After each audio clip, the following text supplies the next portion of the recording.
حقیقت ابدی ہے مقام شبیری، حقیقت ابدی ہے مقام شبیری، بدلتے رہتے ہیں انداز کوفی و شامی۔ صدر ذی وقار، صاحبان نظر و فکر اور میرے نوجوان ساتھیوں، السلام علیکم۔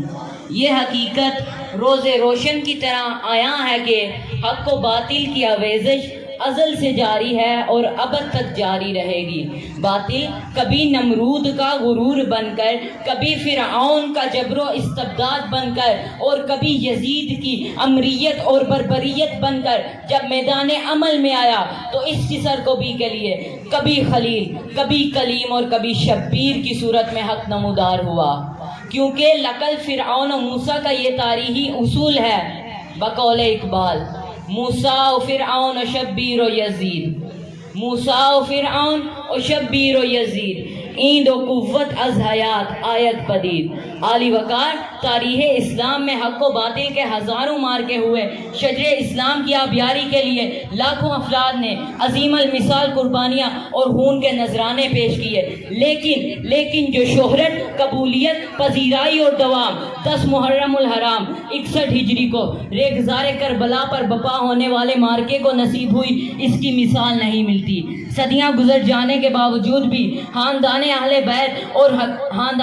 بیت اور امام عالی مقام امام حسین علیہ السلام کی شہادت کا جس انداز سے تذکرہ کیا جاتا ہے، آپ میری بات سے اتفاق کریں گے کہ اس انداز سے کسی کا تذکرہ نہیں ہوتا۔ اس کی وجہ یہ ہے کہ نہ یزید کا وہ ستم رہا، نہ زیاد کی وہ جفا رہی،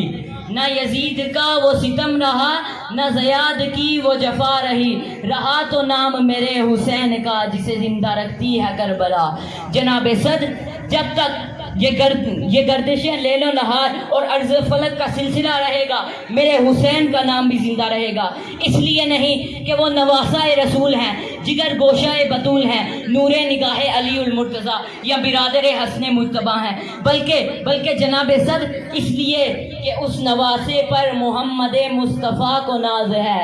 اس نواسے پر محمد مصطفیٰ کو ناز ہے، اس کی شجاعت پر علی شیر خدا کو ناز ہے۔ سجدے تو اوروں نے بھی کیے مگر اس کا نیا انداز ہے، سجدے تو اوروں نے بھی کیے مگر اس کا نیا انداز ہے، اس نے وہ سجدہ کیا جس پہ خدا کو بھی ناز ہے۔ جناب صدر، حسین اور یزید نہ صرف 2 شخصیتیں ہیں بلکہ 2 کردار ہیں۔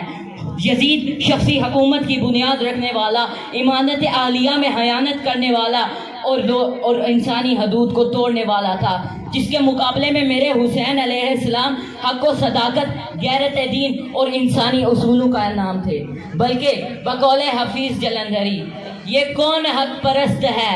رضائے حق میں مست ہے، یہ کون حق پرست ہے رضائے حق میں مست ہے، کہ جس کے سامنے کوئی بلند ہے نہ پست ہے، ادھر 1000 گھات ہیں مگر عجیب بات ہے، ادھر 1000 گھات ہیں مگر عجیب بات ہے، کہ 1 سے 1000 کا حوصلہ شکست ہے۔ جناب صدر، ہر دور میں یزیدیت دجل و فریب کے کئی روپ دھارتی رہی ہے۔ آج بھی اسلام کے نام پر منافقت، جمہوریت کے نام پر امریت اور معاشی انصاف کے نام پر بے غیرتی ہو رہی ہے۔ یہ پرعشوب حالات ہمیں پکارتے ہوئے کہہ رہے ہیں کہ اے مسلمانوں، اٹھو تکبیر کے نعروں کی گرج سے، اس وقت کے سلطان کے ایواں ہلا دو، جس ملک میں اسلام کی توہین ہو رائج، اس ملک کے الکسر یزیدی کو جلا دو، ظالم کو کہیں نہ ظلم کرنے کی ہو جرت، ہر ظلم کی اٹھتی ہوئی آواز دبا دو، ہر ظلم کی اٹھتی ہوئی آواز دبا دو۔ وما علینا الا البلاغ۔